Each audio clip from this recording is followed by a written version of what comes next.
Oh, thank you. Monitor speed nga. 3.4. Good morning sa lahat ng follower at viewer natin. Manyobrada naman tayo mag-deliver. Shout out sa mga follower natin. Okay. Yung hangin pala natin, amihan. Mali, tinutulak tayo palayo ng pantalan. Kaya dikitan lang natin yung pantalan. Monitor lang tayo sa speed natin na 3.1. Monitor lang tayo speed ng mga 3 knots. Mga below 3 knots, 2 knots, ganyan. Tapos yung current natin, pa high tide. Bali palabas. Papasok pala, papasok. Monitor na natin sa distansya. Tayo pala yung isa sa pinakamaliit na barko dito sa domestic. 2.8. Oh. Pinakamaliit na barko dito sa domestic, kaya mabilis lang yung biyahe natin. Ngayon, naka-assist pala ngayon si Binji. Ito yung si Binji. 2.6. Yan yung maliit na makita niyan. Yan si Binji. May fishing boat pala dito ngayon. Yan, hindi lang makita. Papasok. 2.5. 5. Okay. Ikot tayo 180 degrees. Tapos nag 45 degrees naman tayo. Anthony, parallel natin. 2.3. Diyan tayo ikot sa may ramp number 1 bro. Gitna ng ramp 1, ramp 2. Okay, sir. Gitna ng ramp 1, ramp 2. Oh. Jay, radio check. Jay, good morning. Good morning. Good morning. Ganun pa rin, Jay. Pabor ka, tulak-tulak ka lang, Jay. Okay, thank you very much. 2 knots. 2 knots. Share lang natin dito sa mga domestic na maliliit na barko katulad natin. Hindi tayo expert pero may kaunti lang tayong kaunting kalaman lang. Kaya tingnan mo 180 degrees, 90 degrees. 1.9. Up thrust to port. Hard starboard. Tingnan natin 180 degrees, 90 degrees dito. Abim dito, abim 90 degrees. 1.8.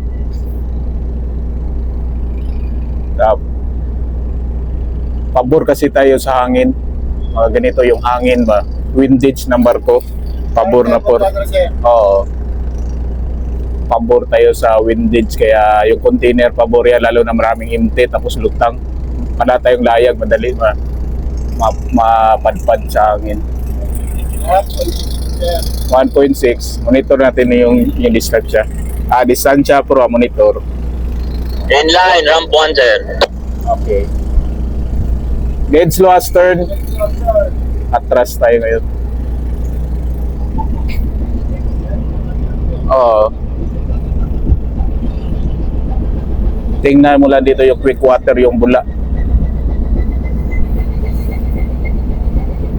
Stop engine. Sa ramp 1, sir. Okay. Ayan, tutok natin yung pantalan. Full thrust to port. 0.5. Full thrust to port.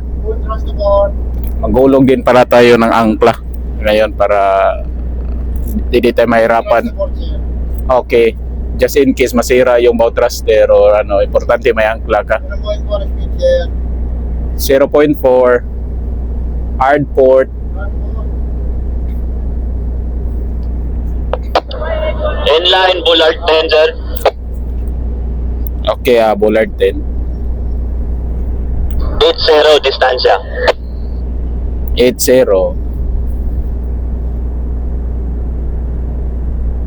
Tapos ikot naman tayo dyan na ito, 90 degrees na to. Oo. Hard port. Speed. 0.5 speed yan. 0.5. Dead slow ahead, hard port. Go ahead. Hard port to. Rest to HL. Half thrust to port. Bullard 9. Maintain 80 distansya. Okay. Oh. 420. 420. Slow thrust to port. Slow thrust to port. Midship rudder. Thank you, brother. Speed. Wait. Do not Stop speed. engine. Stop engine. Bullard 8. 70 distansya. Okay. Stop thrust. Stop thrust. Okay, pro copy. 70. Point to speed, sir. Oh, 60 distansya, sir. 60. Decreasing. Okay, decreasing. Do not 50. Okay. Hard starboard. Watch the board.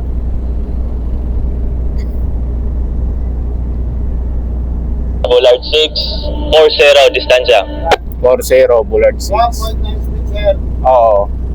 Brother, right support. Oo. Yan, malapit na tayo. Standby tao mo, open brake ah. First line, sir. Okay, first line ashore. 1.7 speed, sir. 1.7, Distansya, sir. 30. Clear. 30. Okay. 9. Bullard 5. Okay. Bullard 5 na. Roger. Okay, area kanina po pa, pro ah. Dead slow astern. Yes, sir. Yes, sir. Ariya kanina. Oo. Yes, sir. Okay. Yan, tingnan mo talaga itong ano, yung quick water niya dito. Okay ha? 1.9 speed, sir. Stop engine. Yan. Lapit na tayo makadikit. Ito yung mga diskarte natin. Kanya-kanya diskarte dito sa domestic. Depende lang sa iyo. Importante yung marunong ka talaga gumamit ng kadena para hindi ka mahirapan. Kahit wala ka ng bow thruster. Importante, number 1 kadena. Ay, yung kadena parang ano yan, parang ano mo yan, parang bow thruster, parang ding tugboat, para ding pilot mo yan. 0.4 speed, sir. Okay. Para dito yung hangin para amihan, kaya tulak tayo palabas ng pantalan. Yung mga right-handed fixed pitch propeller, wala tayong minimum pala. Shot. Okay, bira lang, pick up slack mo lang yung ano pro ah, yung spring mo, tapos area mo lang yung kadena pag pisado. Kopya, sir. Pick up slack. Ariya kanina. Tisado. Oo. Open brake mo lang ah. Sir. Open brake na, sir. Oo. Pag maabot na giya nyo po pa, tapon nyo na lang. Roger, sir. Oo.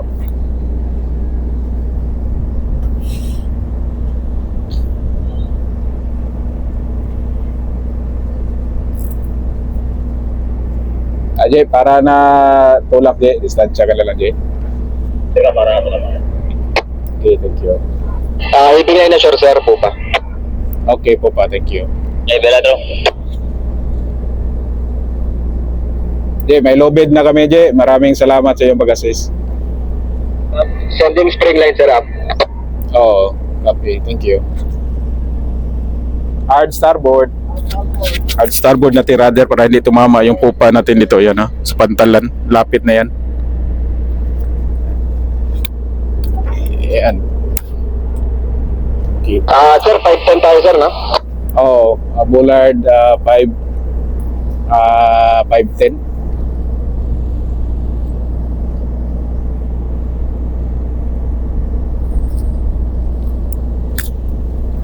Yan lang yung diskarte natin dito sa domestic. Dahan-dahan lang tayo, wag lang magmamadali. Focus ka lang.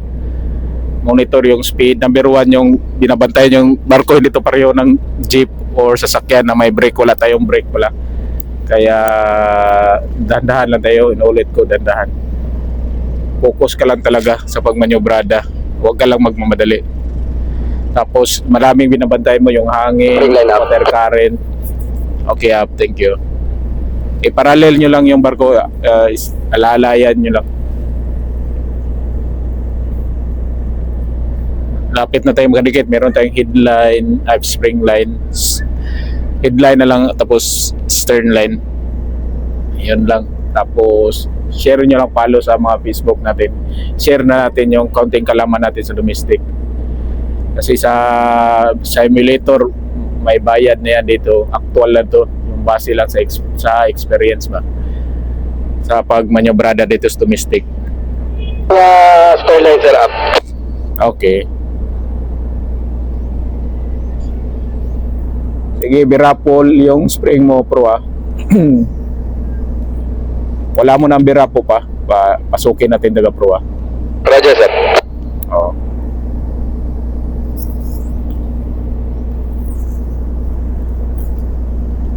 Yung malalaking barko, walang problema yan kasi maraming ano na yan, tugboat, may 2, 3, 4. Tapos yung malaking barko hindi magalaw tayo. Wala tayong minimum ahead. Yung minimum natin nasa 8 to 9 knots. Wala tayong 2 knots, 3 knots, 4 knots, wala. Kaya para tayong Ferrari. Mabilis, kaya focus ka lang every seconds lang. Pag mag-ahead ka, seconds lang. Patay agad yung salida ba para abante ka. Huwag ka madalawang isip gumamit ng makina. Rather hard starboard mo or hard port. Gamit ka agad yung mo. Tapos huwag kang magpatalo sa hangin kasi kapag talo ka sa hangin, maano ka niyan, madala ka niyan. Halimbawa, wala kang tugboat, kadina lang gamitin mo, i-drag mo lang kapag mga 1 shackle na half shackle, dandahan mo lang drag. Yan ang nagsisilbing bow thruster mo, yan ang nagsisilbing mo, yung tugboat na mag-assist. Ganyan lang, ganyan. Tapos dito, yung right-handed, kapag mag-atras run, didikit yung palayo, right-handed tayo, tapos kapag atras yan, yung pupa mo yan, didikit papuntang pantalan kapag nasa port side ka. Lalayo yan, kaya ngayon, tulak tayo BG, ganyan tulak. Pag atras natin, lalayo tayo. Maganda ngayon pag atras, gaganyan. Yung barko mo, gaganyan. Lalayo sa pantalan. Maganda yung right-handed fixed pitch propeller sa mag-docking port side alongside para pag atras mo didikit ka. Ngayon starboard man tayo, maganda ngayon starboard, pag atras mo lalayo ka sa pantalan. Tapos ganyan lang, ganyan. Yun lang, follow mo lang yung Facebook natin. Lapit na tayo makadikit ngayon yon. Mayroon na tayong spring line, mayroon na tayong stern line. Hanggang makadikit yung barko. Huwag ka lang magpatalo talaga sa current. Yung binabantay, number 1 yung hangin. Kung saan yung direksyon ng hangin, yan ang piragi ko kung tinitingnan. Tapos yung water current, huwag gamit ka makina kapag saan yung kaya kaya sinabi ko 90 degrees dito, 90 degrees abim na malapit na tayo makadikit ngayon. Tapos maganda yung mga twin screw, 2 propeller, madali ka makaikot kaysa single screw. Tapos CPP, maganda din yung mga CPP. Yung ibang mga propeller hindi ko na alam. Ito lang pinaka basic natin na i-share natin pag manyobrada. Kaya dandahan lang tayo. Manalangin talaga, yun na number 1. Focus lang palagi. Manalangin sa Panginoong Diyos. Salamat po sa Panginoong Diyos. Maganda pala yung panahon, no? Hindi tawag yan. Hindi ganong malakas yung hangin. Pero ngayon amihan na. Medyo mahangin na din. Ito lang mahirap sa amihan. Hirapan kapag dikit sa pantalan, lalo na walang mag-assist. Tulak ka man palayo sa hangin, tapos right-handed ka, pag atras mo lalayo ka sa pantalan. Yan, ito malapit na tayo makadikit ngayon. Yun lang, maraming salamat sa follower viewer natin. Thank you very much. God bless, bye bye.